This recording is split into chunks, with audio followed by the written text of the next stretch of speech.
हमारा जो एसएसबी जो है ये ministry of home affairs government of India के अंदर में आता है हम लोग। और हमारा ये नॉर्थ ईस्ट के लिए एक प्रोजेक्ट है ये medical civic action and veterinary civic action.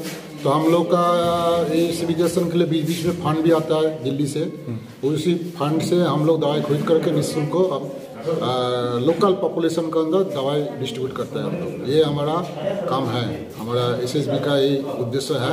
Actually SSB का जो रेज हुआ था 1963 में उस नॉर्थ ईस्ट में रेज हुआ था।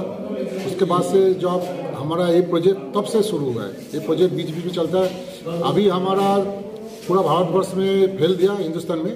तो हम लोग जैसे एएनओ ड्यूटी जैसे है, एंटी नक्सल ऑपरेशन ड्यूटी करता है जैसे एरिया में, जैसे हम लोग जेएनके में ड्यूटी करता है। हर जगह के लिए सब फंड आता है सिविल पॉपुलेशन के लिए। इसमें वेटरनरी का भी दिखा है? वेटरनरी का भी आता है, जहाँ लोकल जो गाय भैंस जो है और बकरा बकरी जो है, इवन मुर्गा का फार्म का जो है बीमारी, उसके लिए हम लोग इलाज करता है हमारे भी। इसलिए डॉक्टर भी है हमारे डिपार्टमेंट का, अलग से डॉक्टर भी होता है, वेटरनरी डॉक्टर भी अलग से आता है। तो इसी आधार पर हम लोग बीच बीच में कार्यक्रम करता हूँ।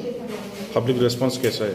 पब्लिक रिस्पांस तो बहुत अच्छा है, क्योंकि आजकल तो समस्या है और पिछले 2 साल से भी कोरोना का दौरान सब बंद भी हो गया था। सारा मेडिकल फैसिलिटीज हर जगह पे नहीं मिला।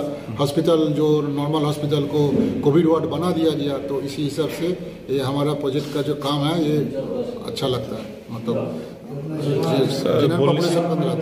ये जगह बोलने चाहिए तो सर बॉर्डर में है, तो कोई लोग एक्चुअली ये बॉर्डर का है। एक्चुअली हमारा जो तैनाती है जो सब बॉर्डर पर है। हाँ। हम लोग का जो है Indo Nepal border, Indo Bhutan border पे हमारा तैनाती है, जैसे बीएसएफ है पाकिस्तान है, बांग्लादेश। इसीलिए हमारा मेनली जो उद्देश्य है गांव का जो है बॉर्डर पॉपुलेशन की बॉर्डर में ज़्यादा फैसिलिटी मिलते नहीं है, कम ही मिलता है।